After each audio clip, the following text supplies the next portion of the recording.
Accordingly, I'm going to discuss them one by one. First, obviously, we have already started using this word, geopolitics. What's the meaning of this word?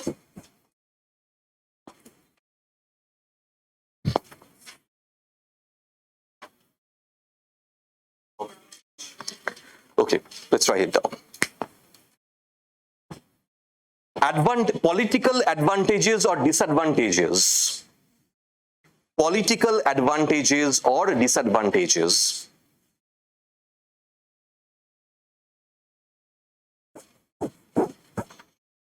of a particular country or location.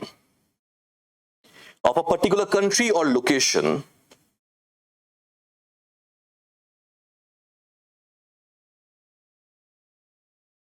of a particular country or location emanating means coming out of, emanating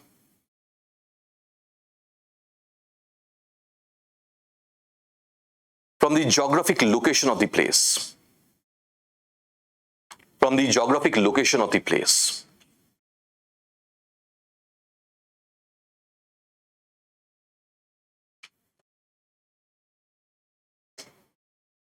Say India in Indian Ocean region.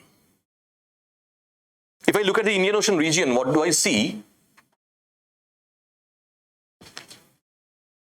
India is exactly at the center, and it's like the crown which rules the whole body.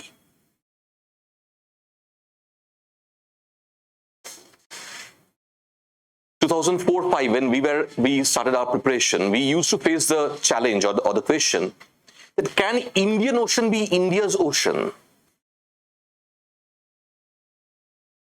Because this was the issue that was being raked up in the political circles. Years of effort, which was started from 2004 only. Finally, from 2004, just imagine, 2004 to 2018. Finally, in 2018, the Admiral of Indian Navy, he made a statement.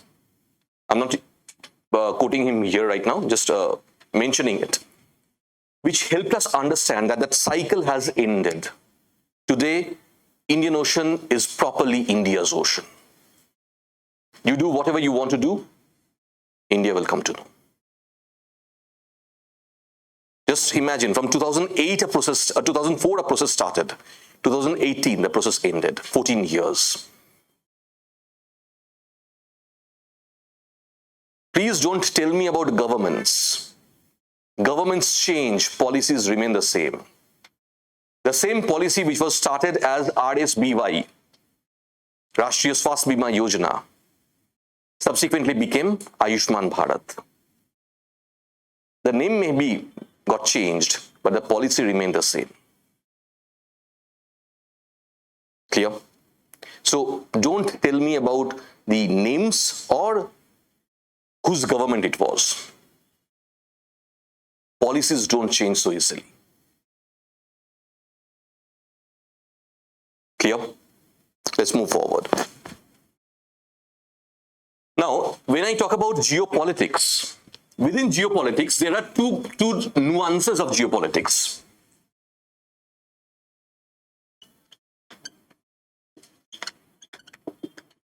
Geoeconomics, geostrategy. We have used these two words as well yesterday. What is geoeconomics? Economic advantage or disadvantage coming out of the geographic location. Right? Yesterday we talked about the advantage part only. We took an example, Singapore. And we talked about the economic advantage coming out of the geographic location of Singapore. Let's talk about Afghanistan. Do you think Afghanistan is a very prosperous country? Tell me why this chaos in Afghanistan? What led to this chaos in Afghanistan? Don't tell me about Taliban or all that nonsense. I'm not ready to listen to it right now. Because even when Taliban was not there, I was looking at chaos in Afghanistan. When do you think Taliban came into being? It was formed in 1992.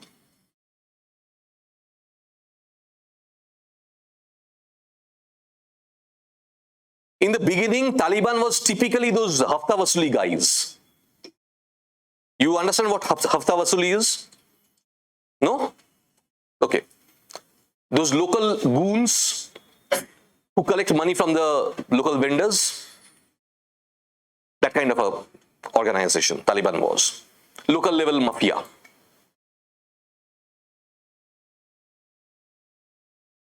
They were supported and they were made to come into being by the truck owners of Pakistan. Then ISI realized, okay, we can use these guys, use these people. And ISI started using them. But even before Taliban came into being, if I look at Afghanistan, I am looking at chaos, I'm looking at crisis. Why?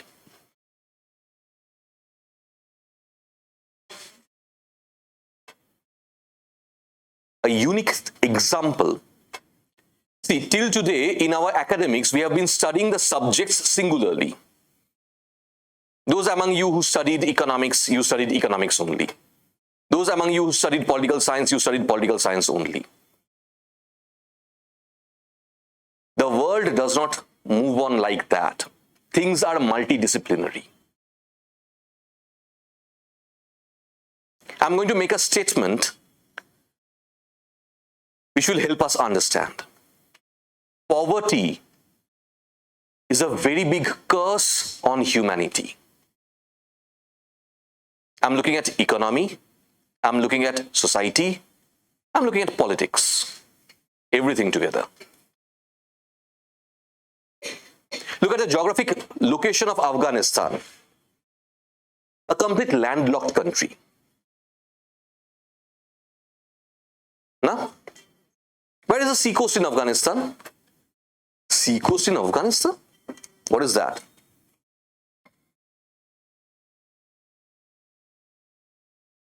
Previously, the only port Afghanistan had access to was Karachi Port, Pakistan.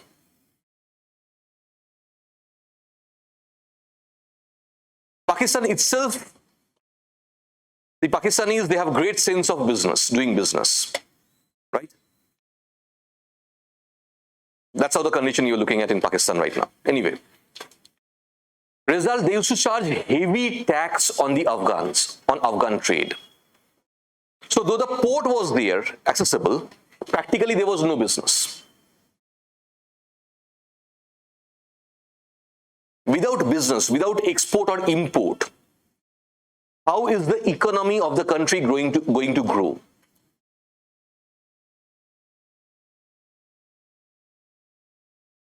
Right?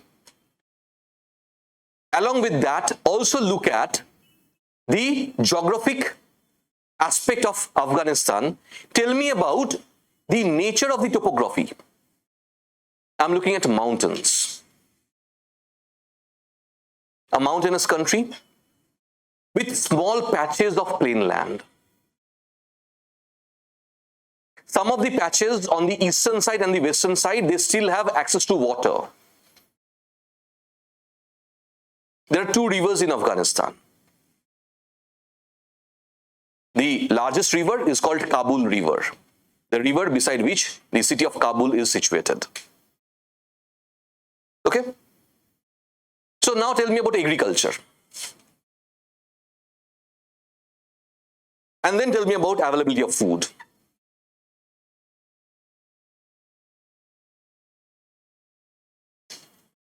Right? We try to understand a problem, we never go to the depth. We never go in deep.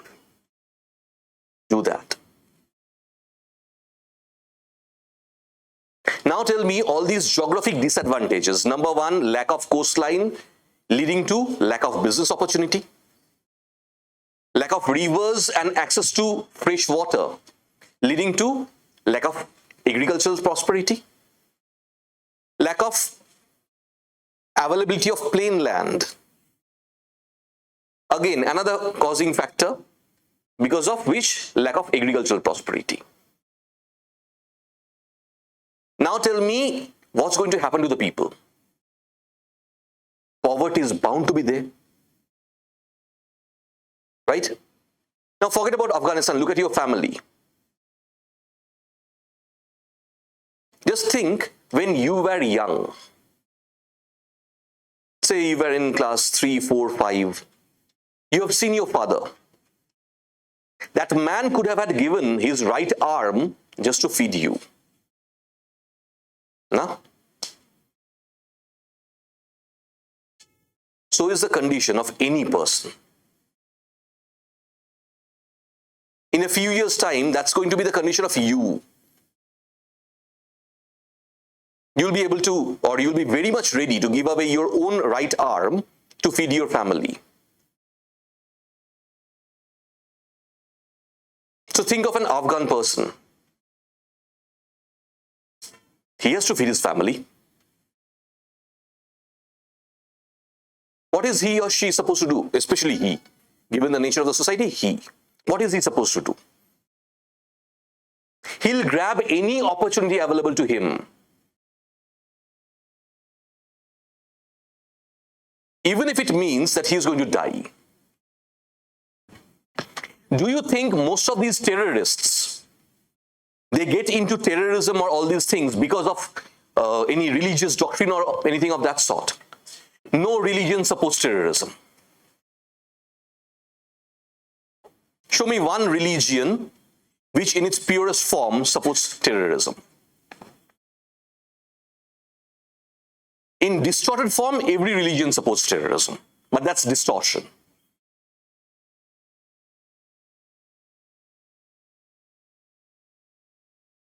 You have no idea how we Hindus, we used to riot among ourselves. Vaishnavites versus Shivites. Vaishnavites versus Shakti worshippers. In southern India, I'm looking at Vaishnavites versus Shivites. In Bengal, I'm looking at Vaishnavites versus Shakti worshippers.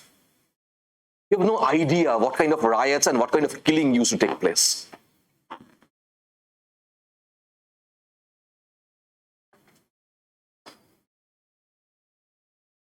Buddhists, right? I'm looking at the Buddhists attacking the Muslims in Myanmar. That's how it started. I'm looking at Buddhists attacking the Hindus in Sri Lanka. That's how it started. The LTT problem? 78 onwards, the Sinhalas, the Buddhist Sinhalas, started attacking the Hindu Tamilians. So, the first one to run out of that place was Gautam Buddha himself. No? Because of this statement, someday I might lose my head. It's a separate thing.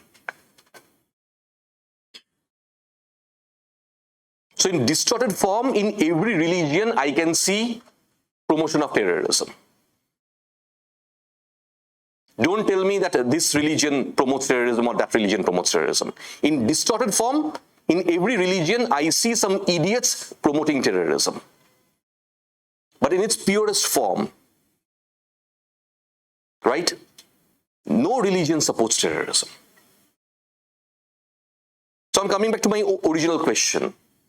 Then why do you think these people, they take up arms, they become terrorists, they become Fidain, suicide squad members, or they go for those blasts and all that nonsense? Why? Money. You're looking at helpless people who know that while alive, they cannot feed their family, but their death can at least ensure money comes to their family. Their family is taken care of. So it's not any religious dogma. It's poverty.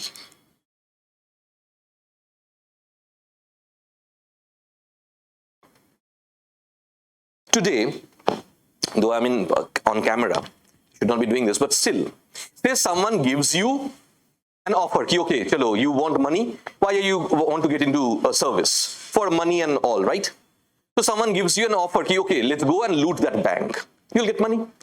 Will you do that? I would not. Why won't we? We have alternatives to earn good money. We have alternatives to have a good life. But tell me about those people who do not have that alternative.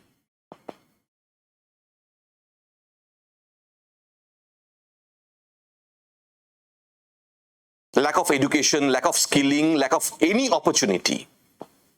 Tell me about those people. What would they do? They should die. Why? And I'm looking at some idiots taking advantage of that opportunity, taking advantage of those helpless people. So this chaos in Afghanistan, at the end of the day, I'm looking at what? The economic disadvantage coming out of geographic location. Geoeconomics. Clear? In case of Singapore, we saw just the opposite scenario. A city-state which is so developed. The only developed economy in Southeast Asia. And in case of Afghanistan, just the opposite thing. Clear? Next one.